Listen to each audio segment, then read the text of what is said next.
கிறிஸ்துவுக்குள் பிரியமான அன்பு உள்ளங்களே, இந்த நாளிலும் உங்களை ஒரு புதிய வாக்குத்தத்தோடு நான் உங்களை சந்திப்பதில் நான் மிக்க மகிழ்ச்சி அடைகிறேன். இன்றைய நாளிலும் 29ஆம் தேதி ஜூலை மாதம் 2026ஆம் ஆண்டு புதன்கிழமை இந்த காலை வேளையிலும் ஆண்டவர் நமக்கு கொடுக்கிற ஒரு அருமையான ஒரு வாக்குத்தத்தம் 1 நாளாகவும் 17வது அதிகாரம் 10வது வசனம்.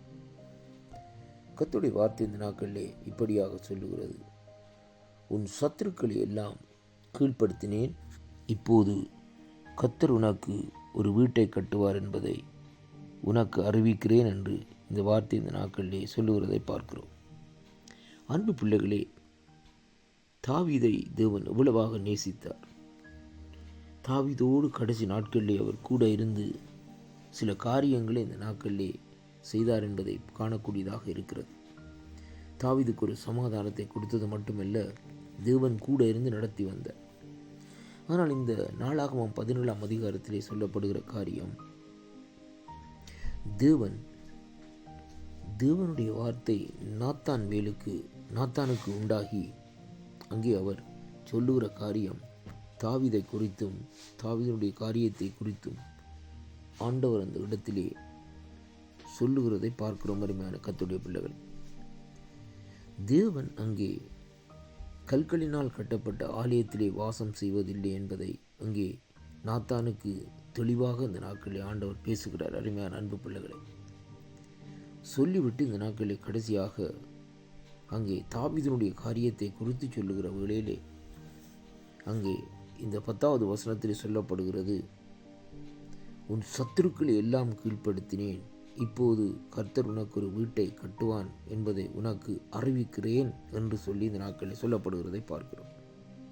ஒரு கடைசி நாட்களிலே, தாவீதுடைய வயசான நாட்களிலே தேவன் இப்படியான ஒரு காரியத்தை தேவன் இந்த நாட்களிலே சொல்லுகிறார்: நீ உன் பிதாக்களிடத்திலே போக உன் நாட்கள் நிறைவேறும் போது நான் உனக்கு பின்னும் உன் புத்திர ஒருவனாகிய உன் சந்ததியை எழும்ப பண்ணி அவன் ராஜ்யத்தை நிலைப்படுத்துவேன் என்று அங்கே இந்த நாட்களில் தேவன் அந்த இடத்திலே உறுதி கொடுக்கிறதை பார்க்கிறோம். அருமையான கர்த்தருடைய பிள்ளைகள், தாவீதினுடைய முடிவு காலத்தை குறித்து தேவன் தீர்க்கதரிசி மூலமாய் வெளிப்படுத்துகிறது மட்டுமல்ல, தாவீதினுடைய சந்ததியை குறித்தும் இந்த நாட்களிலே அங்கே தேவன் அந்த இடத்திலே வெளிப்படுகிறதை பார்க்கிறோம். அருமையான அன்பு பிள்ளைகள், பாருங்கள், இந்த இடத்திலே சொல்லப்படுகிற காரியம், தாவீதுக்கு தேவன் இந்த நாட்களிலே ஒரு வீட்டை கட்டுகிறார். ஆனால் அதே வேளையிலே பாருங்கள், இந்த நாட்களிலே தாவீதினுடைய சந்ததியிலே பிறந்த சாலமோன் தேவனுக்கு ஒரு ஆலயத்தை கட்டுவான், அவன் சிங்காசனம் என்று நிலைக்கும் என்று சொல்லி ஆண்டவர் அந்த இடத்திலே சொல்லுகிறதை பார்க்கிறோம். அன்பு பிள்ளைகளே, இந்த நாளிலும் இந்த வாக்குத்தத்தத்தை நாங்கள் சற்று ஆராய்ந்து பார்க்கிற வேளையிலே தேவன் நம்மை கொண்டு இந்த நாட்களிலே சில காரியங்களை செய்யும்படியாகவும் இந்த நாட்களை வாஞ்சிக்கிறார். அப்படியானால் தேவன் நம்மை கொண்டு செய்ய நினைக்கிற காரியங்களுக்கு தேவனோடு நாங்கள் ஐக்கியப்பட்டிருந்தால் தரிசனங்களிலே தேவன் அந்த வெளிப்பாடுகளை இந்த நாட்களிலே தருவார். அது மட்டுமல்ல, இந்த அதிகாரத்திலே பாருங்கள், தாவீதுக்கு மட்டுமல்ல, தேவன் தாவீதினுடைய சந்ததியை கொண்டு நான் என்ன செய்வேன் என்பதை குறித்தும் திட்டவட்டமாக தெளிவாக அந்த நாட்களிலே சொல்லுகிறதை பார்க்கிறோம். இதுதான் கர்த்தருடைய வெளிப்பாடும் சத்தியமாக அந்த நாட்களில் இருக்கிறதை பார்க்கிறோம். அதனாலே அன்பு பிள்ளைகளை பாருங்கள், தாவீதோடு அன்று தீர்க்கதரிசி மூலமாய் பேசின தெய்வம் இன்றைக்கு நம்முடைய வாழ்க்கையில் நமக்கு தீர்க்கதரிசிகள் தேவையில்லை. ஏனென்றால் கர்த்தருடைய ஆவியானவர் நமக்குள்ளே இந்த நாட்களிலே வாசம் செய்கிறார் என்பது நிமித்தம் தேவ ஆவியானவர் நம்முடைய இருதயத்திலே நம்முடைய ஆத்மாவிலே இந்த நாட்களில் இடைப்படுவார் என்பதை இன்றைக்கு நாங்கள் அறிந்து கொள்ளக்கூடியதாக இருக்கிறது.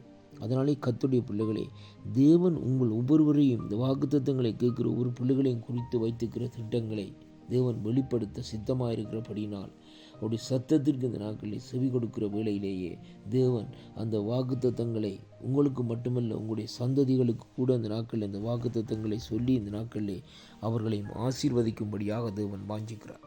இந்த வாக்குத்தத்தம் உங்களுடைய வாழ்க்கையில் ஒரு ஆசீர்வாதத்தையும் திருப்பத்தையும் கொண்டு வரும் என்று நான் விசுவாசிக்கின்றேன். வாக்குத்தத்தங்களை விசுவாசியுங்கள், தேவன் உங்களோடும் பேசுவார்.